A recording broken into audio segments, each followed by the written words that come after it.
Hi, I'm Katherine Nolan, Head of Valuations at Centrick. And I'm Helen Meeten, Head of Asset Management, and we're here today to talk about HMOs. So an HMO stands for House of Multiple Occupation. It is a property that is let to three unrelated parties. We can have smaller HMOs which are unlicensed, which would be up to 3 people, and 4 and above would be a licensed HMO. Most HMOs will involve shared kitchen and possibly bathroom facilities, and there are minimum room sizes depending on whether they are single or double occupancy and whether they have ensuite facilities. Before you let out your property, the first important thing to do is to check with the local authority where your property sits. Usually you can find information on the council's website, but it's important to check which licence, if any, applies to your property. Check the criteria that are involved with the application and check how you would submit that application. Sometimes it can be on paper and sometimes it's via their website. So Kat, what affects how you approach valuing an HMO? There are a number of factors, Helen, that we will look at.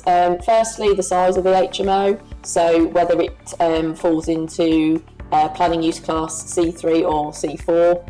For smaller HMOs, we tend to adopt what we call the comparable approach, and then for a larger HMO, we would adopt what we call the investment approach, where we look at the actual income that the landlord's receiving from the various rooms that are let out.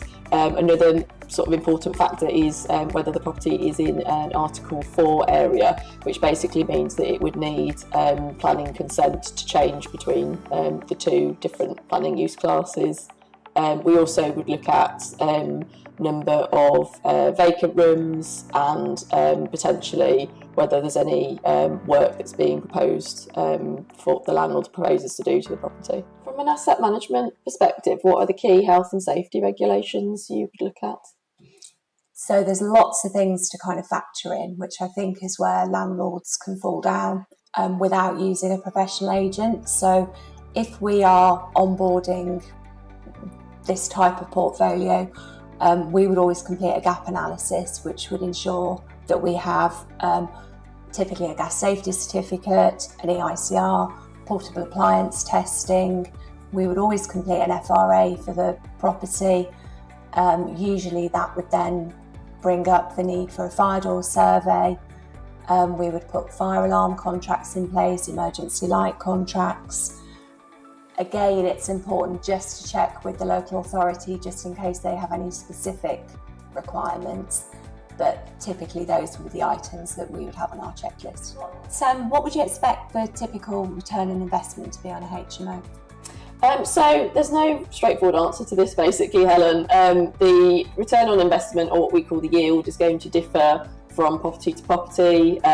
Location is a big factor, so you do find that you'll get yield hotspots in cities, certainly around student areas. In terms of kind of HMO versus a single let, the reason that a lot of landlords now prefer the HMO model is that you've got a number of tenants within a property, so your risk of a void, 100% void, is lower.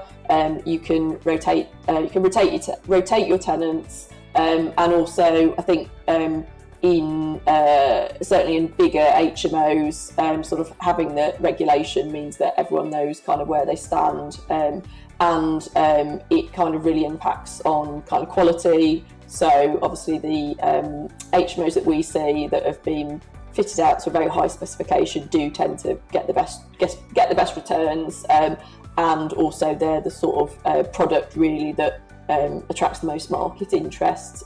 So again, kind of going back to your void rates, you're going to have much fewer gaps in a high quality HMO, which is obviously going to lead to a higher return. So overall, I think HMOs can be a good investment. There are lots of factors to consider. If anyone has any questions, please feel free to reach out to us at Centrick.